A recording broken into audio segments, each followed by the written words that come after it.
Hi friends, എല്ലാവർക്കും MJ വർക്ക്ഷോപ്പിലേക്ക് സ്വാഗതം.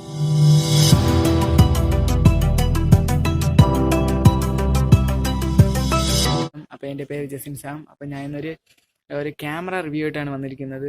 നോക്കിയ 5ൻ്റെ camera review ആയിട്ടാണ് വന്നിരിക്കുന്നത്. അപ്പോൾ ഇതിലെടുത്ത 2-3 ഷോർട്സ് ആണ് നിങ്ങൾക്ക് കാണിക്കുന്നത്. നിങ്ങൾക്ക് ഇഷ്ടപ്പെടുകയാണെങ്കിൽ ദയവായി നിങ്ങളുടെ ഫ്രണ്ട്സിന് ഷെയർ ചെയ്ത് കൊടുക്കുക. അപ്പോൾ എൻ്റെ ഞാൻ ഇട്ട റീസെൻറ്റ് വീഡിയോസൊക്കെ കാണുക. അപ്പം നമുക്കതിൻ്റെ റിവ്യൂയിലേക്ക് കിടക്കാം. അതുപോലെ തന്നെ ഞാൻ ഈ വീഡിയോ എടുക്കുന്നതും ഞാൻ എല്ലാ വീഡിയോ റെക്കോർഡ് ചെയ്തിരിക്കുന്നതും ഈ ക്യാമറ ഉപയോഗിച്ചാണ്, ഈ മൊബൈൽ ക്യാമറ ഉപയോഗിച്ചാണ്. അപ്പം നിങ്ങൾക്ക് ഇഷ്ടപ്പെടുകയാണെങ്കിൽ ജസ്റ്റ് കമൻറ്റ് അടിക്കുക ഫ്രണ്ട്സ്. അപ്പം നമുക്കതിൻ്റെ റിവ്യൂയിലേക്ക് കിടക്കാം ഫ്രണ്ട്സ്.